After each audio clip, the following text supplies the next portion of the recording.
বৃহস্পতিবার পঞ্চায়েত রাজ প্রশিক্ষণ কেন্দ্রে রাজ্যের মুখ্যমন্ত্রী doctor Manik Saha people's plan ক্যাম্পেইনের রাজ্যভিত্তিক কর্মশালার আনুষ্ঠানিক উদ্বোধন করেন।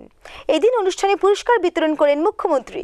বৃহস্পতিবার গ্রাম স্বরাজ ভবনে পিডিআই অগ্রগামীদের জন্য পিপলস প্ল্যান ক্যাম্পেইনের রাজ্য স্তরে কর্মশালার উদ্বোধন করেন মুখ্যমন্ত্রী ডক্টর মানিক সাহা সহ অন্যান্যরা। এই অনুষ্ঠানে পঞ্চায়েত এলাকায় যে সকল আধিকারিকগণ ভালো কাজ করেছে তাদেরকে পুরস্কৃত করেন মুখ্যমন্ত্রী। অনুষ্ঠানে বক্তব্য রাখতে গিয়ে মুখ্যমন্ত্রী ডক্টর মানিক সাহা বলেন, গ্রামীণ এলাকার উন্নয়নের মধ্য দিয়েই রাজ্যের এবং দেশের সার্বিক উন্নয়ন সম্ভব।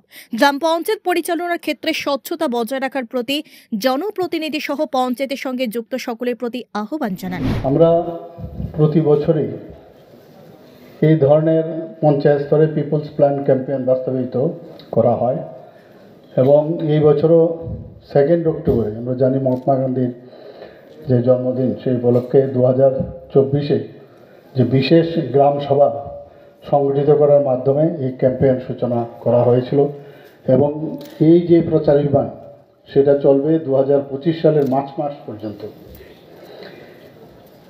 এটার মেইন উদ্দেশ্য কি? আমরা জানি যে আমাদের জনগণের যে পরবর্তী বছর বিশেষ করে গ্রাম এলাকায় তার যে উন্নয়নমূলক পরিকল্পনা এবং তার জন্য যে অর্থ বছর কী কী আমরা করতে যাচ্ছি সেই পরিকল্পনা তৈরি করা এবং সেই ক্ষেত্রে আমরা